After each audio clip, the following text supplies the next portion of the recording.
So speaking of consumer culture, advertising is going to start to become really important during this time period because it's going to be a way of encouraging people to buy all the new stuff that's being created.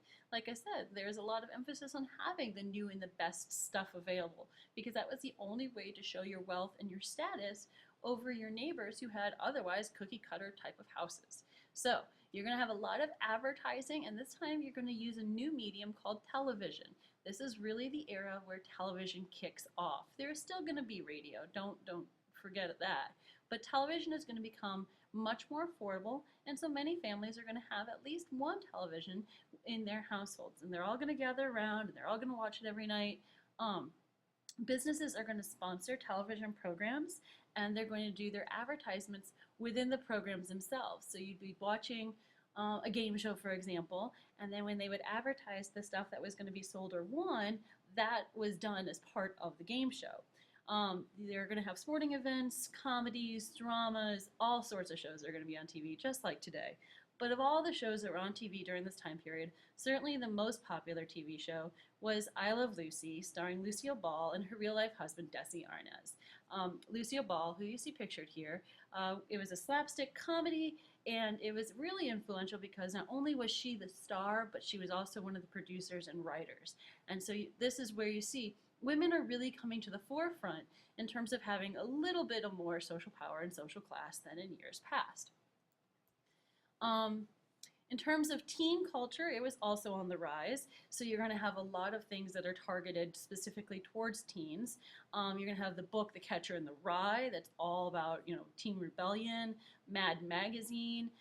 Movies are going to be targeted towards teenagers, like The Wild One and The Rebel Without a Cause, that starred this guy James Dean, who's going to be one of the first heartthrobs on television and in movies. He actually only stars in a couple movies in his life because he was killed in a car accident at the age of 24. But he was well known for wearing a white t-shirt and a black leather jacket and jeans. He's going to popularize jeans. And so people are going to try to emulate his style. In terms of music, you have the birth of rock and roll. Rock and roll is going to be born out of what was originally R&B type of music. It kind of mixes African traditional music with a little bit of soul and a little bit of country and a little bit of blues and a little bit of jazz. Mixed match, you will end up with this rock and roll. Obviously, the most popular rock and roll musician of the 50s is this guy, Elvis Presley, the king of rock and all that stuff. Adults did not like him. They thought that he was far too scandalous. He actually a lot of times had to be televised from the waist up because they thought that his dance moves were, those are not appropriate for families and young children to watch. Rock and roll was also considered very controversial because oftentimes you would have minority musicians, Little Richard, Chuck Berry, these types of guys, who were singing on stage with white musicians. And so there was a lot of clash in terms of the races that people, mainstream America, some questioned.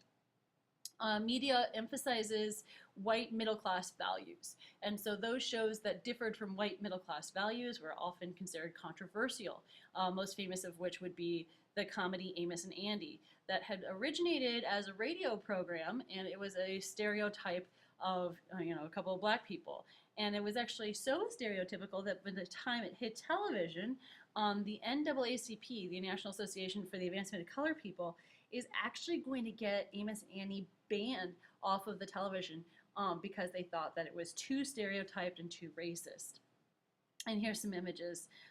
You have this whole scandal that happens with the game shows where they were oftentimes rigged. They wanted popular contestants to continue to win, to get people to continue to watch it, those types of things.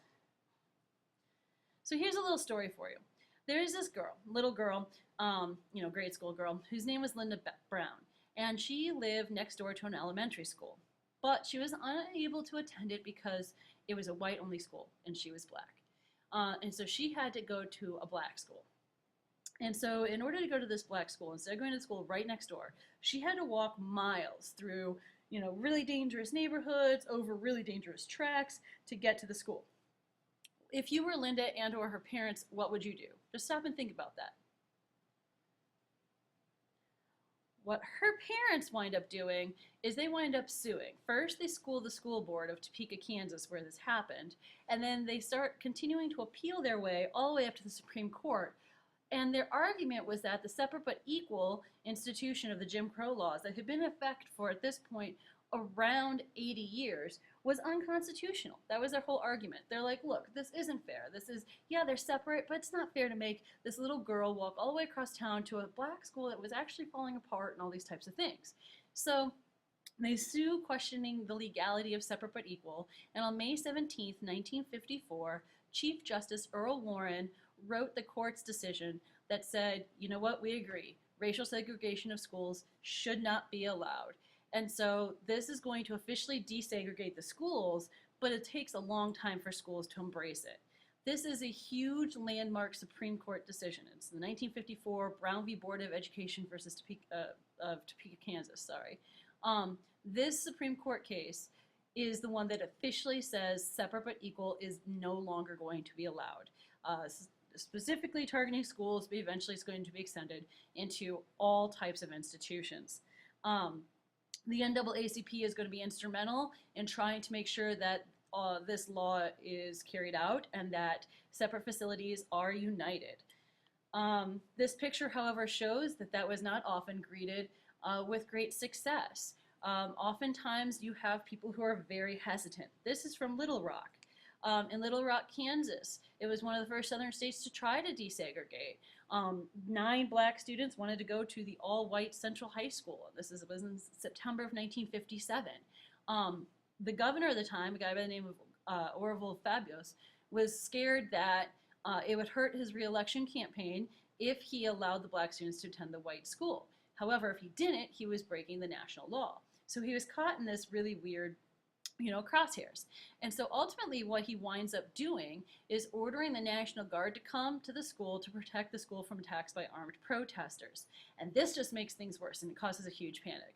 So what winds up happening is they decide that the black students should come to the school, but not on the day that school was supposed to start. They should come later on, a different day. That way nobody would know when they were coming and they wouldn't be, faced all this harassment. Elizabeth Eckford, the girl we just saw in the picture, did not receive this message, so she showed up on the day that she thought school was supposed to start, and it causes a huge protest. She was obviously turned around and went home. 3 weeks later, however, the Little Rock Nine, as they become known, enter the school. When the National Guard steps down and when people are, no longer expecting, they thought, oh, well, maybe these kids just aren't going to come or whatever. So the protests had died down and everything calmed down. And the Little Rock Nine, they walk into the school. Well, when they walk in, it's such an uproar. The white students in the building start to protest even more fiercely, to the point where 1,000 federal troops are ordered in to try to help these black students to get to their classes safely. Over the next couple of years, the students who stay are going to be faced with a variety of racial slurs, bullying, threats against them, threats against their family, just really horrible conditions. One of the girls was actually expelled because she had had enough, and I think it was something like she threw some food at one of the other students in the cafeteria, and she wound up getting expelled for it. Nonetheless, the 8 of the other 9 students are going to stay all the way through. With Ernest Green, he was a senior when he started, becoming the first black student to ever graduate from the Central High School of Little Rock, Arkansas. Buses also were segregated, and again, they too would fall under public institutions that were no longer supposed to be segregated. So the NAACP is going to try to end racial segregation with the transportation systems. One of the most famous incidents here is going to happen with Montgomery, Alabama. The buses forced the blacks to ride in the back of the bus when white people would get on the bus. On December 1st, 1955, Rosa Parks, who was sitting in the front of the bus, refused to get up and give up her seat. This is pretty famous, and she was arrested for it. As a result, 50,000 blacks boycotted the bus system, refusing to ride the bus until the buses were desegregated. The Montgomery Improvement Association is going to lead these boycotts under the leadership of a man named Martin Luther King Jr., and this is where Martin Luther King comes to power. He also is going to wind up getting jailed for his actions, but most of the protests of the African Americans in the South were relatively nonviolent, and so the Supreme Court is going to continue to declare that segregation is illegal, and they're going to try to work with the NAACP and various groups in the South, and we'll talk about the civil rights movement in more detail, to try to help desegregate these institutions. This also solidifies Martin Luther King Jr. as the civil rights movement leader.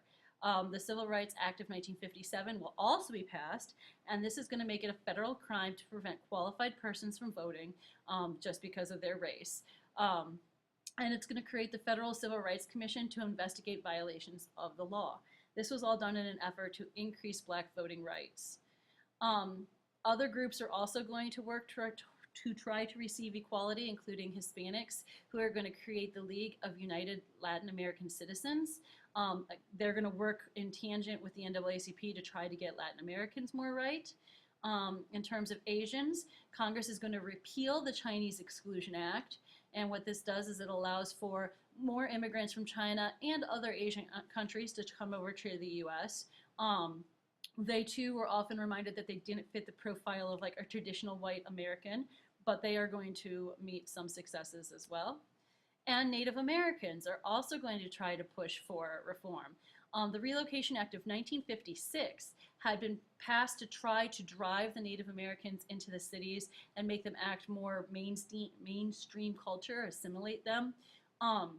They were forced to give up their reservations in some instances, and also their traditional dress and their traditional religions. This is going to anger a lot of the Native Americans, and they're going to very calmly, they're going to go to Washington, D.C., they're going to protest and try to push for some more of their rights. The Relocation Act was overturned in 1958, but that shows that there were still a lot of racial tensions. So we're walking around thinking life is all nice and great and cheery, but the truth is there were a lot of underlying, particularly social issues that were at play here.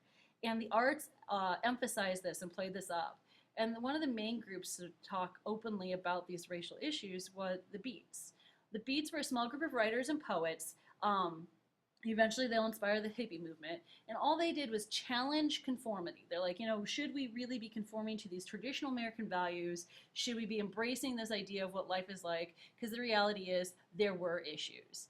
And the Beats were led largely by Jack Kerouac, who was a writer who wrote a book in 1957 called On the Road. And that describes his, you know, adventures and explorations of, you know, conformity in general. So it's important to note that while the 50s is this era of prosperity, there were falsehoods of that era. You know, yes, we had some fairly strong economy, but there were some economic struggles, particularly in terms of the rural populations. Farms started to collapse as poor individual family farms who couldn't afford advancements in terms of technology could no longer be competitive. So you have a lot of farmers having to give up their farms, and they're going to move to the cities as well. And you can see the number of farms are going to just decrease in general. You don't need as many when you have some that are very, very efficient. So now within the city centers, you've got these poor farmers as well as the various minority groups who aren't able to afford the cookie cutter houses in the suburbs, for example. So with all these different groups living in such a tight area, competing for limited resources, you're going to find a lot of clashes, you know, and a lot of violence in the inner cities. And this is really going to push the government to create what are called urban renewal programs, which today we would call them like the projects, for example. But their goal was to create safer, cleaner housing as well as infrastructure within the inner city for those people who are living there, to try to make them safer and to try to make it, you know, a more pleasing place to live. In general, the 50s can be summed up as, on the outside, a facade of happiness, of prosperity, of all this joy and rebirth. Well, in reality, there are a lot of problems going on, and those we're going to go through in more detail later.